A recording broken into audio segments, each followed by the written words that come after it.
Zob a toujours cru qu'il comprenait la vérité sur Dieu et la vie après la mort. Cela jusqu'à ce qu'un accident inattendu bouleverse totalement sa vision des choses. Préparez-vous à entendre l'histoire d'une expérience de mort imminente qui a ébranlé ses certitudes concernant la religion, la foi et l'éternité. Je m'appelle Zob Farouki. J'ai 47 ans et je vis dans une maison modeste à 2 étages à Lansing, dans le Michigan. C'est ici que j'ai passé la majeure partie de ma vie adulte, jusqu'à ce que tout change d'une manière que je n'aurais jamais imaginée. À ce moment-là, j'étais une mère ordinaire, avec des enfants adolescents, travaillant comme technicienne en pharmacie au CVS local. Avec mon mari, Karim, nous prenions soin de notre maison et de notre routine, en essayant de faire de notre mieux pour notre famille. J'ai grandi dans une famille musulmane dévouée. Ma foi a toujours été le fondement de tout ce que je faisais. Je priais 5 fois par jour, sans jamais manquer. Je jeûnais pendant le Ramadan et je m'efforçais de suivre les principes que mes parents m'avaient inculqués depuis mon enfance. Mes parents, immigrés du Pakistan, ont toujours veillé à maintenir nos traditions religieuses vivantes, même en vivant loin de notre pays d'origine. Pour moi, la religion était solide, un pilier inébranlable de ma vie. C'était une matinée froide d'hiver qui commençait comme n'importe quelle autre. Je courais dans la cuisine, préparant le petit déjeuner pour les enfants avant qu'ils ne partent à l'école, pendant que le bulletin de nouvelles passait en fond sonore, mentionnant une tempête de neige imminente. Je pensais déjà à la course aux courses à faire après le travail, sans imaginer qu'en ce jour même, quelque chose de fatal était sur le point de se produire. Ce que je ne savais pas, c'était que notre détecteur de monoxyde de carbone était en panne depuis des semaines. Les piles étaient épuisées, et pour une raison quelconque, ni Karim ni moi n'avions pris la peine de les remplacer. Pendant ce temps, notre four, déjà vieillissant, avait développé une fissure dans l'échangeur de chaleur. Ce petit défaut permettait au monoxyde de carbone de se propager lentement dans la maison. C'est alors que j'ai commencé à me sentir étrange. Un léger vertige est devenu quelque chose de plus intense pendant que je préparais le déjeuner. Je n'y ai pas prêté grande attention, pensant que c'était simplement de la fatigue. Ma fille, Amira, a commencé à se plaindre de maux de tête et a dit qu'elle préférait rester à la maison. Zayn, mon fils, était déjà à l'étage, sous la douche. Karim était parti plus tôt pour le travail, à l'entreprise d'ingénierie du centre-ville. À mesure que le vertige augmentait, mon corps semblait ne plus répondre comme il le devrait. Alors que je chargeais le lave-vaisselle, la pièce a commencé à tourner. Ma vue est devenue floue et les bords ont commencé à disparaître. Je me souviens d'avoir pris mon téléphone pour appeler le 911, mais mes doigts étaient engourdis et maladroits. La dernière chose que j'ai vue avant de m'évanouir a été le visage terrifié d'Amira, me regardant, impuissante. Quand je me suis effondrée sur le sol de la cuisine, j'ai appris plus tard que malgré son malaise, Amira avait réussi à appeler les services d'urgence. Les pompiers sont arrivés rapidement, trouvant des niveaux dangereux de monoxyde de carbone dans toute la maison. Ils nous ont sauvés à temps, mais j'étais inconsciente. Amira avait du mal à bouger, et Zayn, qui était tombé dans le shower, était complètement hors de lui. Les ambulanciers m'ont dit plus tard que mon cœur s'était arrêté pendant 4 minutes et 37 secondes dans l'ambulance. J'étais cliniquement morte. Mais ce qui s'est passé pendant ces minutes sans vie a semblé une éternité. Et, pendant cette brève période, tout ce que je croyais sur la vie, la mort et ce qui vient après a été transformé. En y repensant maintenant, je peux comprendre comment toute ma vie semblait m'avoir conduite à ce moment précis. Chaque prière, chaque enseignement religieux que j'avais accepté sans jamais remettre en question, ma certitude sur ce qui se passerait après la mort, rien de tout cela ne m'a préparé à ce que j'ai vécu alors que j'étais entre la vie et la mort. Le médecin m'a dit que j'avais une chance incroyable. Si Amira n'avait pas passé cet appel, si les secouristes étaient arrivés quelques minutes plus tard, ou si les niveaux de monoxyde de carbone avaient été seulement un peu plus élevés, aucun de nous n'aurait survécu. Mais aujourd'hui, je sais que la chance n'a rien à voir avec ça. Ce qui s'est passé ensuite a été un engagement divin, quelque chose de prédestiné, qui m'a révélé des vérités que je n'aurais jamais imaginé découvrir. Tout au long de ma vie, j'ai toujours cru que la valeur de mon existence était déterminée par la manière dont je suivais les règles. Je priais aux heures fixes, je m'habillais modestement, et je m'efforçais d'être l'exemple parfait de ce qu'une femme musulmane fidèle devrait être pour mes enfants. Ces préoccupations occupaient à mes pensées quotidiennes, façonnant chaque choix que je faisais. Ma relation avec Karim reposait sur cette compréhension mutuelle. Nous nous sommes rencontrés au centre islamique de Greater Lansing, lors d'un événement communautaire. Nos familles, comme la mienne, ont toujours souligné l'importance de se marier au sein de la foi et d'élever nos enfants avec les mêmes valeurs. Nous envoyions les enfants à l'école islamique le week-end pour qu'ils comprennent la valeur de nos croyances. Travailler au CVS mettait parfois ma foi à l'épreuve. Il était difficile de traiter des prescriptions allant à l'encontre des enseignements islamiques ou de servir des clients dont le mode de vie contredisait tout ce en quoi je croyais. Mais je me rappelais toujours que ce n'était pas mon rôle de juger. Seul Allah pouvait le faire.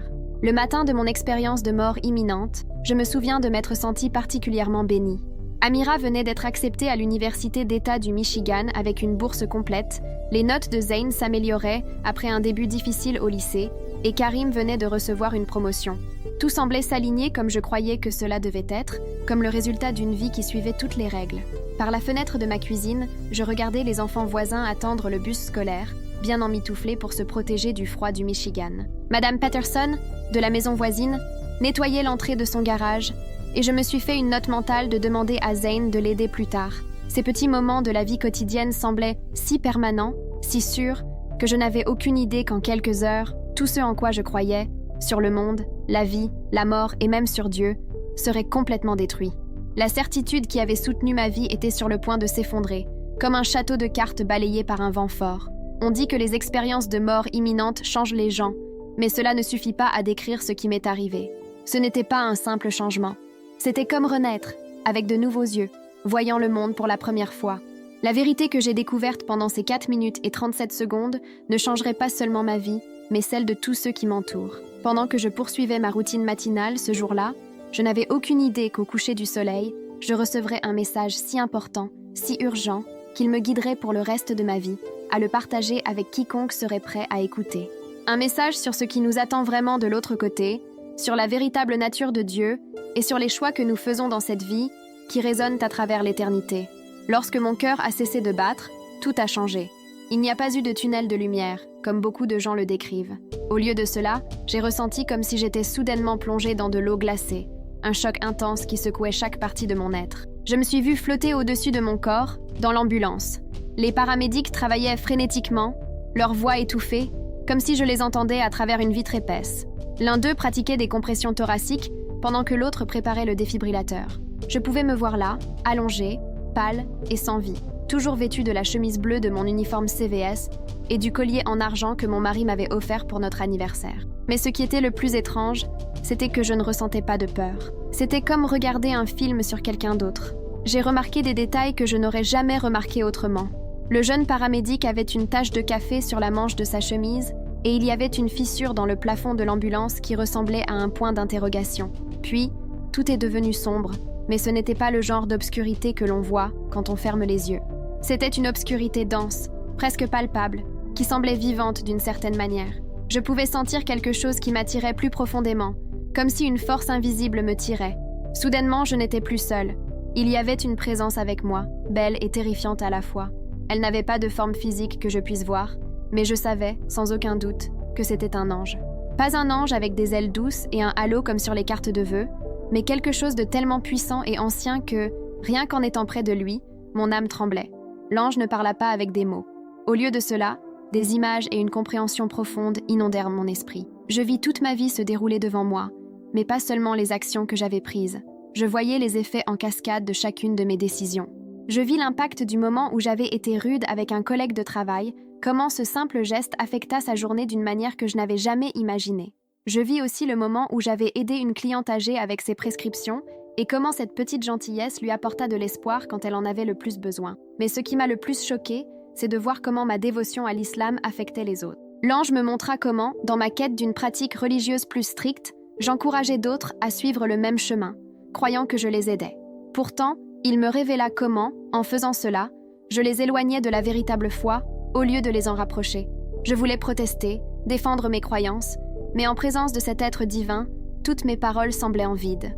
L'ange me montra des scènes de l'histoire que je n'avais jamais apprises, des vérités sur le prophète Mahomet qui avaient été cachées ou modifiées au fil du temps.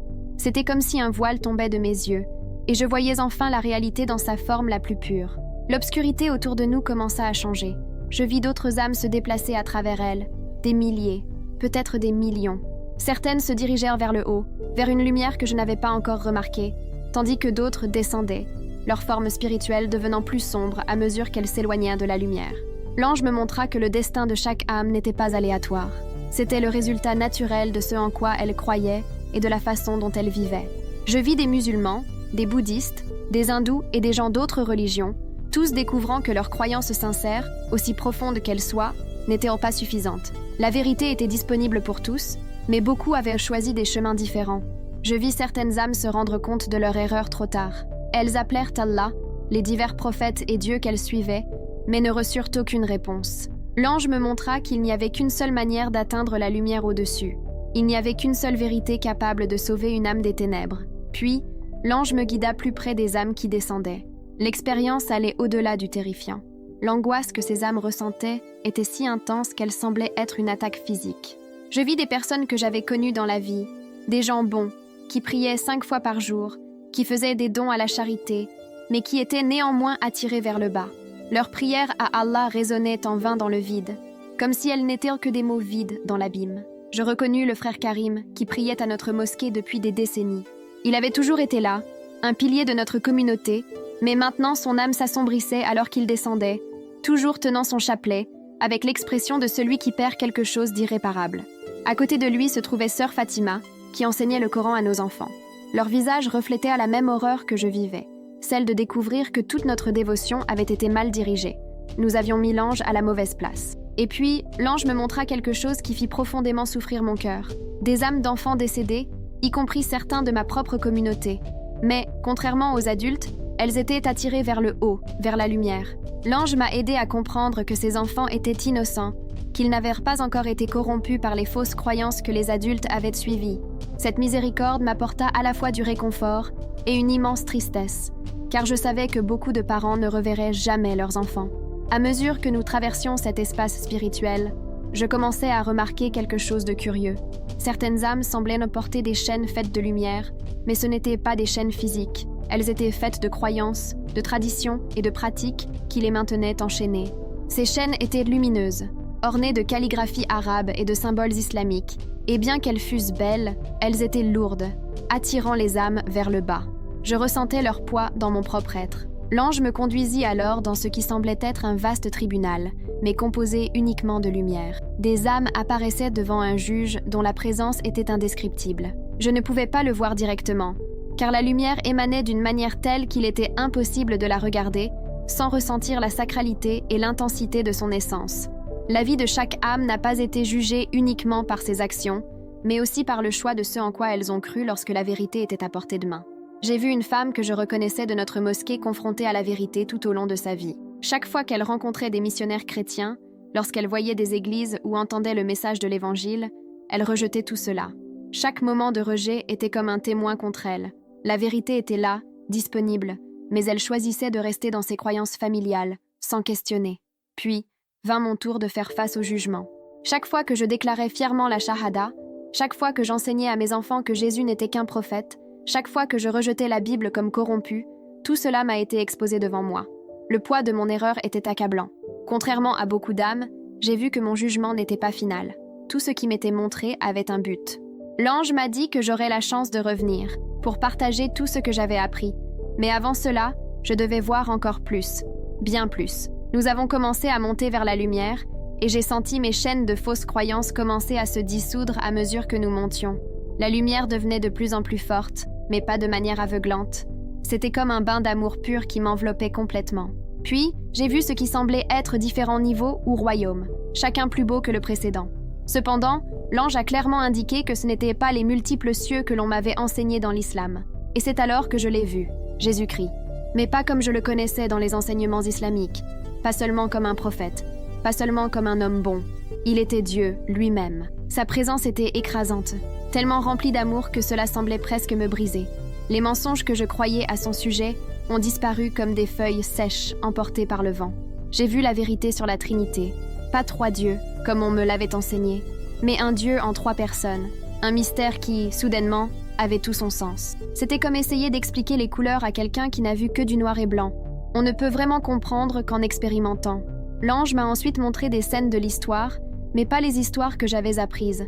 J'ai vu la mort de Jésus sur la croix, quelque chose qu'on m'avait enseigné qu'il n'avait jamais eu lieu, et sa résurrection. J'ai vu l'Église chrétienne primitive et comment le message du Christ s'est répandu au fil du temps. Puis, on m'a montré comment d'autres religions, y compris l'islam, avaient déformé et altéré ces vérités. Ce que j'ai vu ensuite m'a profondément bouleversée. L'ange m'a révélé la véritable origine des enseignements islamiques. Il m'a montré comment le pouvoir politique et l'ambition humaine ont façonné la religion que j'avais suivie avec tant de dévouement. Le vrai Mahomet, tel qu'on me l'a montré, était très différent du prophète parfait que j'avais été enseigné à vénérer. Mais cela ne m'a pas été montré pour condamner les musulmans, mais pour m'aider à comprendre pourquoi tant de personnes sincères ont été égarées.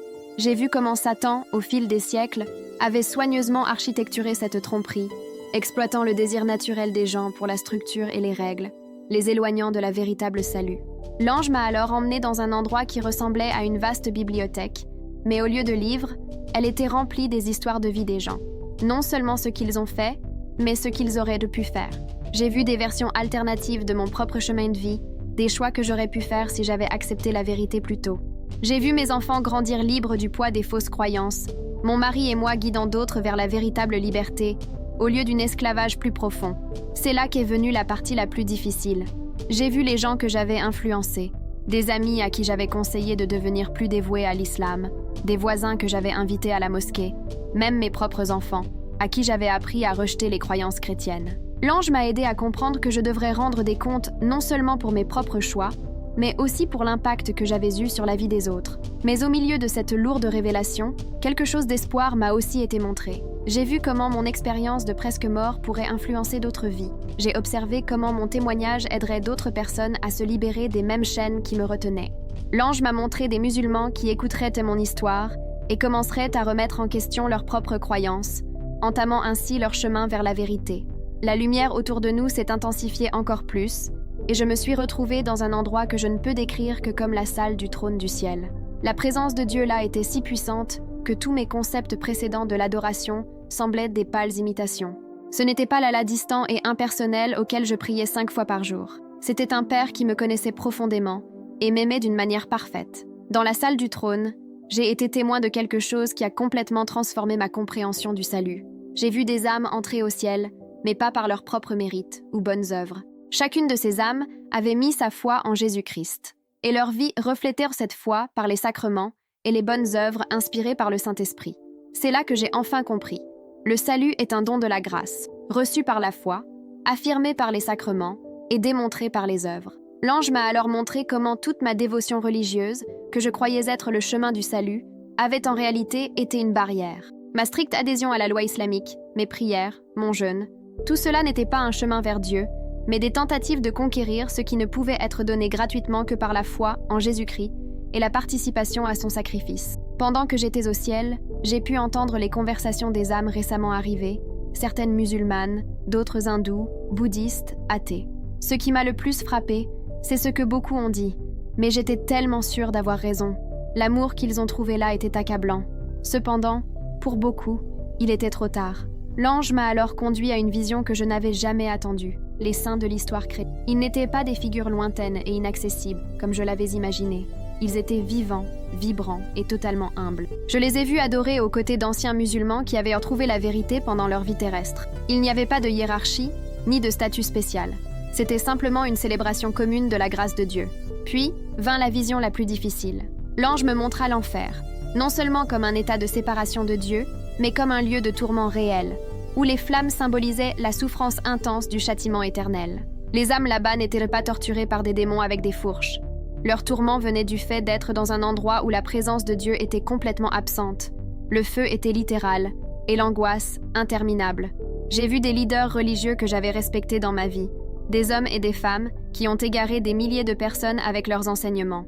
Leur souffrance était intensifiée par le fait de voir l'impact de leurs paroles, car chaque âme qui suivait leurs enseignements augmentait leur tourment. Cependant, même dans leur agonie, ils reconnurent la justice de leur situation. L'ange, alors, me révéla quelque chose qui brisa mon cœur. Des millions de musulmans priant avec ferveur, mais leurs prières heurtaient ce qui semblait être un plafond de bronze. Non pas parce que Dieu les avait ignorés, mais parce qu'ils priaient avec une conception fausse de Dieu. Je vis comment Satan utilisa leur sincérité contre eux, les maintenant satisfaits de leur performance religieuse, tout en leur manquant le salut véritable, qui ne peut être atteint que par la foi en Jésus-Christ, la participation au sacrement et la pratique des bonnes œuvres inspirées par une foi véritable. Il m'a été montré mon propre avenir, si je décidais de revenir à la vie. Je me vis confrontée à la réjection de ma communauté musulmane, aux luttes au sein de ma propre famille, des accusations de trahison et des maladies mentales. Mais je vis aussi les vies qui seraient transformées par mon témoignage. L'ange m'a clairement indiqué que ce chemin serait difficile, mais éternellement significatif. Ce qui se passa ensuite est difficile à décrire. On me donna un choix. Je pouvais rester au ciel ou revenir pour partager tout ce que j'avais appris. Le confort et la paix du ciel étaient accablants, et une partie de moi désirait désespérément rester, mais lorsque je vis les personnes qui seraient impactées par mon histoire, y compris ma propre famille, je sus ce que je devais faire. Avant de me renvoyer, l'ange me donna une vision finale. Je vis le jour de mon propre jugement, mais cette fois, du point de vue d'avoir accompli ma mission sur terre. Je me vis devant Jésus, non comme un juge, mais comme mon sauveur. Il me dit « Bien fait, bon et fidèle servante ». La joie à ce moment-là surpassait toute souffrance temporaire que je rencontrerais en retournant dans mon corps. C'était comme si j'étais comprimée à travers un petit tube. Ma poitrine me faisait mal à cause de la RCP, et les lumières fortes de l'hôpital étaient choquantes après la pureté de la lumière que j'avais expérimentée. Le premier visage que j'ai vu fut celui de Karim, les larmes coulant sur son visage alors qu'il tenait ma main. Les enfants étaient aussi là, les yeux rouges de tant de pleurs. Les médecins m'ont dit que j'avais eu de la chance, car la plupart des victimes d'intoxication au monoxyde de carbone ne survivent pas. Mais je savais que ce n'était pas de la chance. Quand ils sont sortis de la salle, j'ai essayé de raconter à ma famille tout ce que j'avais vu, mais les mots me manquaient. Comment pouvais-je décrire une expérience qui semblait si éloignée de la réalité? Je savais que le chemin devant moi serait difficile, mais maintenant, plus que jamais, je savais que ma mission était de partager la vérité que j'avais apprise, non seulement avec ma famille, mais avec tous ceux qui voulaient écouter. Karim a pensé que c'était simplement de la confusion à cause du manque d'oxygène. Amir et Zayn ont échangé des regards inquiets. Personne ne voulait croire que sa dévouée femme musulmane, ma mère, disait de telles choses. Dans les premières semaines suivant mon retour, les mots les plus difficiles se sont rapidement répandus dans notre communauté musulmane. Les personnes qui étaient mes amies depuis des décennies ont commencé à éviter de me parler. L'imam est venu me rendre visite, suggérant que j'avais besoin d'une aide psychiatrique. Mes propres parents, qui ont appelé du Pakistan, pleuraient et me suppliaient de retirer ce que je disais. Karim a été patient au début, pensant que c'était juste une phase. Mais lorsque j'ai arrêté de fréquenter la mosquée et commencé à aller dans une église locale, participant aux sacrements et aux œuvres de charité inspirées par ma nouvelle foi, la tension a monté. Il me trouvait en train de prier le chapelet ou de lire la Bible, comprenant enfin des versets qui avaient été déformés dans mon éducation islamique. Nous nous sommes disputés sur ce qu'il fallait dire aux enfants, sur le fait que je subissais un effondrement mental, mais lentement, quelque chose d'incroyable a commencé à se produire. Les gens ont commencé à venir me voir en privé, surtout d'autres musulmans qui avaient des doutes et des questions. Un ami de la mosquée m'a avoué qu'il assistait secrètement au culte de l'église et était curieux au sujet des sacrements. Ma fille, Amira, a commencé à poser des questions sur ce que j'avais vécu et a réellement commencé à écouter mes réponses. 6 mois après mon expérience, j'ai été invitée à témoigner dans une petite église. J'étais terrifiée, mais dès que j'ai commencé à partager mon histoire, quelque chose a changé. Les mots sont sortis naturellement. Les gens pleuraient, y compris quelques musulmans venus par curiosité. 3 personnes ont accepté le Christ ce jour-là, exprimant leur foi par le baptême et s'engageant à vivre une vie d'œuvre bonne. Aujourd'hui, 2 ans plus tard, notre maison est devenue une sorte de point de rencontre non officiel. Chaque semaine, des chercheurs viennent avec leurs questions. Certains musulmans doutent, d'autres partagent leurs propres expériences surnaturelles. Karim n'a pas encore accepté ma nouvelle foi, mais il est plus ouvert. La semaine dernière, je l'ai trouvé en train de lire l'évangile de Jean, pensant que je dormais. Les menaces de mort ont pratiquement cessé, bien que je reçoive encore des messages désagréables sur les réseaux sociaux. Mais cela n'a pas d'importance. Une fois que vous avez vu ce que j'ai vu, une fois que vous connaissez la vérité sur l'éternité, rien dans cette vie temporaire ne semble aussi effrayant. Ma plus grande joie est venue il y a 3 mois, lorsque Amir m'a dit qu'elle priait secrètement Jésus. Elle a eu sa propre rencontre avec l'amour de Dieu en lisant la Bible que je lui avais donnée. Elle a exprimé le désir de participer au sacrement et de vivre sa foi à travers des actes de charité. Zayn lutte encore avec tout cela, mais il pose de bonnes questions chaque soir. Je remercie Dieu de m'avoir donné une seconde chance, de m'avoir laissé revenir pour aider d'autres à trouver la vérité. Je sais que mon histoire peut sembler folle. Il y a 2 ans, j'aurais été la première à la rejeter. Mais je ne peux pas nier ce que j'ai vu, ce que j'ai vécu, et je ne peux pas me taire. Beaucoup d'âmes sont en jeu. Beaucoup de gens sincères suivent un chemin erroné, tout comme je l'ai fait. Si une seule personne trouve la vérité grâce à mon témoignage, tout ce que j'ai perdu en vaudra la peine. Si cette vidéo a touché votre cœur, s'il vous plaît, laissez un like et abonnez-vous à notre chaîne. N'oubliez pas d'activer la cloche de notification pour ne jamais manquer un autre témoignage puissant de l'amour de Dieu. Partagez cela avec quelqu'un qui en a besoin. Vous ne savez jamais quelle vie pourrait être changée pour toujours.